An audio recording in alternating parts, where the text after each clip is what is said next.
मैं हूं वंदना भारती और आप देख रहे हैं commodity insights with Vandana Bharti.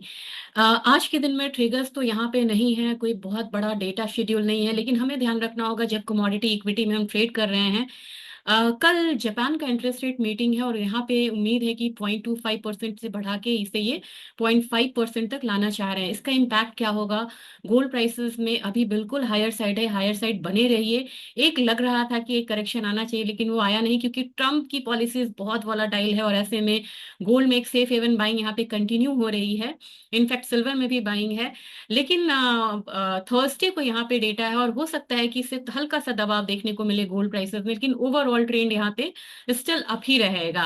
Next trigger यहाँ पे है कि अब यहाँ पे उन्होंने अपने ओ टेकिंग सेरेमनी में कभी भी यहाँ पे चर्चा नहीं किया था चाइना का, लेकिन कल यहाँ पे एक बात और भी हुई कि वो चाइना पे 10% का जो ड्यूटी है वो बढ़ा सकते हैं और इसका इम्पैक्ट मार्केट पे आया। चाइनीज मार्केट यहाँ पे टूटी हुई है और बेस मेटल्स में बिल्कुल क्वाइट ट्रेड यहाँ पे हो रहा है। तो देखते हैं यहाँ पे गोल्ड सिल्वर में बाइंग ही लग रही है। क्रूड में अब उन्होंने बोला है कि वेनेजुएला से वो यहाँ पे जो स्ट्रिक्ट सैंक्शंस है वो बढ़ाएंगे यहाँ पे। लेकिन उन्होंने बोला है कि ड्रिल बेबी ड्रिल, यानी कि सप्लाई साइड यूएस में और ज्यादा बढ़ेगा, जिसकी वजह से हम देख रहे हैं कि प्राइसेस बिल्कुल स्थिर है। और साथ में पुतिन का भी स्टेटमेंट आया था, उन्होंने कहा था कि हम यहाँ पे शांति की बात करना चाहते हैं न्यू प्रेसिडेंट के अंडर। तो इसकी वजह से एक जो आपको प्रीमियम है क्रूड ऑयल से वो यहाँ पे जाता हुआ दिख रहा है। तो जो सेल कॉल मैंने पोजिशनली यहाँ पे दिया था वो ऑलरेडी टारगेट मिट हो चुका है, लेकिन एक करेक्शन अभी और हो सकता है कि देखने को मिल सकता है। देखते हैं levels gold silver crude copper सारी चीजों में। साथ में यहाँ पे गम ग्वाड सीड में भी एक बढ़त है। देखते हैं कैसे ट्रेड करना है। तो सबसे पहले यहाँ पे चार्ट से ही शुरुआत करना चाहूंगी। और अगर ये मैं शेयर की तो ये इंपॉर्टेंट है देखना, ये ट्रिगर्स हैं। और थर्सडे को इनिशियल जॉबलेस क्लेम डेटा है। सर यहाँ पे फ्राइडे को इंटरेस्ट रेट की मीटिंग है जापान, बिल्कुल करेक्ट कर लीजिएगा इस चीजों को, फ्राइडे है। तो फ्राइडे एक करेक्शन देखने को मिलेगा, that was a slip of tongue, मैंने थर्सडे बोला। थर्सडे को यहाँ पे डेटा है सिर्फ क्रूड ऑयल इन्वेंट्रीज का और इनिशियल जॉबलेस क्लेम पे ज्यादा लोग आ रहे हैं। क्रूड ऑयल की इन्वेंट्रीज भी कम होके आने की उम्मीद है, लेकिन फ्राइडे को मेजर यहाँ पे रहेगा। 8:30 के करीब हमारा इंडियन टाइम से आ जाएगा ये डेटा, तो मार्केट खुलने से पहले डेटा आ जाएगा। और पीएमआई डेटा है, फिर यहाँ पे सर्विसेज पीएमआई है, एग्जिस्टिंग होम सेल्स है। ये सारे डेटा यूएस फ्रंट पे हैं। अब सीधा सीधा हम चलते हैं चार्ट्स पे, तो देखेंगे कि ट्रम्प साहब के आने के बाद यहाँ पे इक्विटी में एक कॉन्फिडेंस देखने को मिला है, क्योंकि वो जो भी बात करते हैं तो वो बोलते हैं कि we will make America great again. तो इसका इम्पैक्ट जो है वो इक्विटी मार्केट में दिख रहा है बिल्कुल। और डाउ जोन्स को भी देखेंगे कि यहाँ से बिल्कुल एक अपसाइड लिया है। एक चीज मैं आपको दिखाना चाह रही थी, 1 2 3 4 5, 1 2 3 4 5, बीच में एक डाउनसाइड बना है डाउ जोन्स में। चलिए ट्रेजरी को देखते हैं, ट्रेजरी ने कैसे रिएक्ट किया है। 1 2 3 4, यहां से एक डाउनसाइड लिया, यानी कि डाउ जोन्स जैसे जैसे ऊपर जा रहा है और एक करेक्शन ले रहा है। एक डाउ जोन्स जैसे जैसे ऊपर जा रहा है वैसे वैसे ट्रेजरी जो है वो यहाँ से करेक्शन ले रही है। तो फॉर द टाइम बीइंग जो लोग इक्विटी ट्रेडर्स हैं वो ट्रेजरी और इक्विटी मार्केट को देख के यहाँ पे ट्रेड कर सकते हैं। This was for equity purpose. लेकिन अब आते हैं फिर से कमोडिटी में बैक आते हैं यहाँ पे।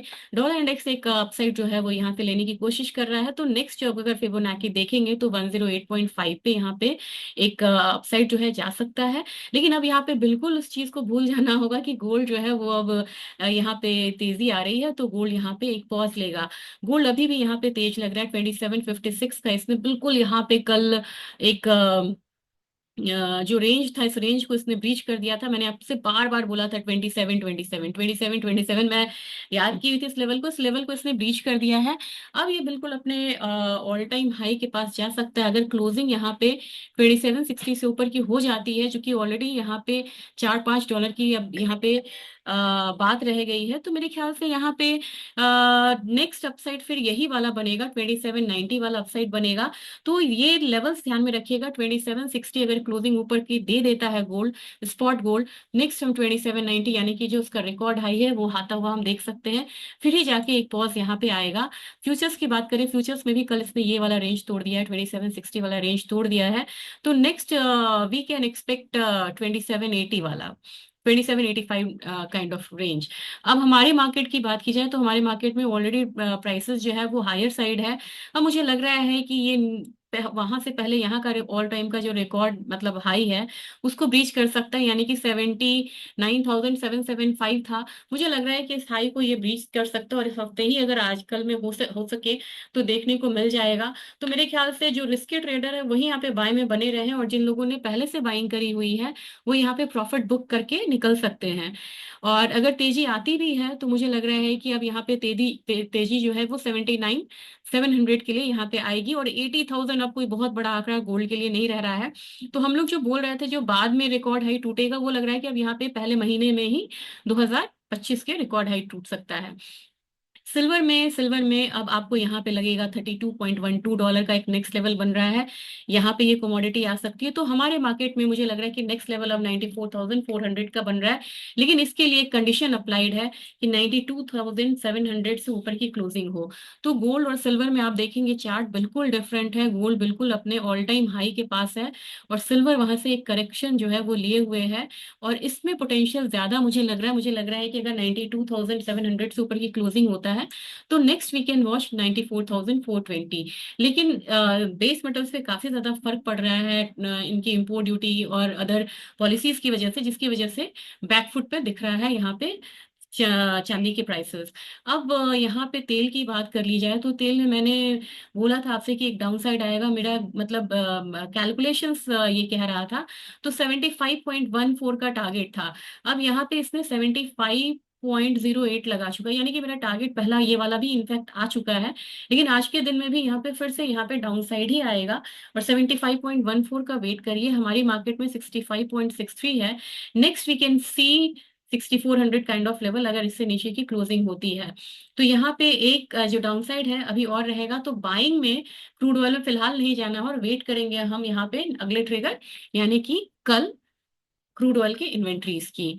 नेचुरल गैस यहाँ पे बिल्कुल लोअर साइड ले रहा है, 3.67। मुझे लग रहा है कि यहाँ 76 है और 67 आ सकता है। और हमारी बाजार की बात की जाए तो मुझे लग रहा है कि अब यहाँ पे रेंज में है, लेकिन again I am expecting 320 kind of level in natural gas. तो नेचुरल गैस में फिलहाल आप बाइंग में ना रहें, और थोड़ा करेक्शन पे ही यहाँ पे अपसाइड देखें।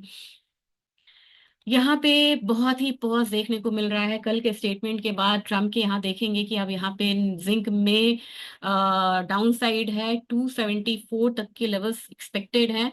कॉपर में भी यहाँ पे रेंज में मार्केट है। We will wait for copper में कोई स्ट्रैटेजी नहीं लेनी चाहिए। एल्यूमिनियम 256 के करीब यहाँ पे ट्रेड हो रहा है, और बिल्कुल रेजिस्टेंस के पास है। रेजिस्टेंस ब्रीच करता है तभी 260 का जो लेवल है वो देखने को मिल सकता है। लेड रेंज में है काफी ज्यादा। लेड में कोई स्ट्रैटेजी फिलहाल नहीं बन रही है, अगर थोड़ा अपसाइड आता भी है तो 179 के करीब फिर से एक रेजिस्टेंस को फेस कर सकता है। बेस मेटल में बहुत ज्यादा ट्रेड नहीं है ये। जिंक को आप यहाँ पे सेल कर सकते हैं, कॉपर में वेट करिए। एल्यूमिनियम हल्की सी बाइंग दिखा सकता है, और लेड भी आपको बाइंग यहाँ पे दिखा सकता है।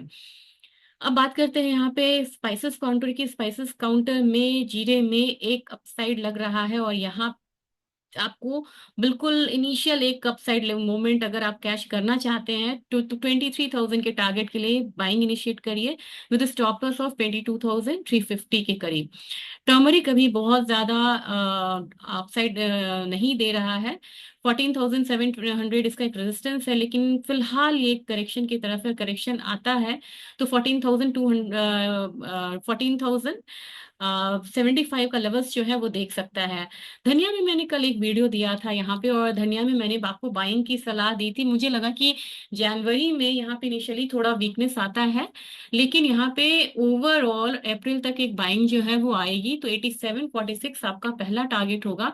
एक बार फिर से इस कमोडिटी में लॉन्ग टर्म चार्ट आपको दिखाना चाहूंगी। इंटरेस्टिंग चार्ट है यहाँ पे, क्योंकि काफी लॉन्ग कंसोलिडेशन के बाद ये एक अपसाइड ले रहा है। और ये आपका देखिए कितना लंबा कंसोलिडेशन है।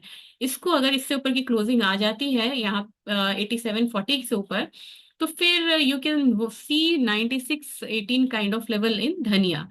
कैस्टर की बाइंग जो है वो आप कंटिन्यू रखिए। कैस्टर में आपको इस साल 7,000 तक के लेवल्स जो हैं वो जल्दी से जल्दी देखने को मिलेंगे। और ग्वार काउंटर में मुझे लग रहा है कि ग्वार काउंटर में भी बाइंग में बने रहना चाहिए। नेक्स्ट 5670 के लेवल्स जो है वो यहाँ देखने को मिलेगा।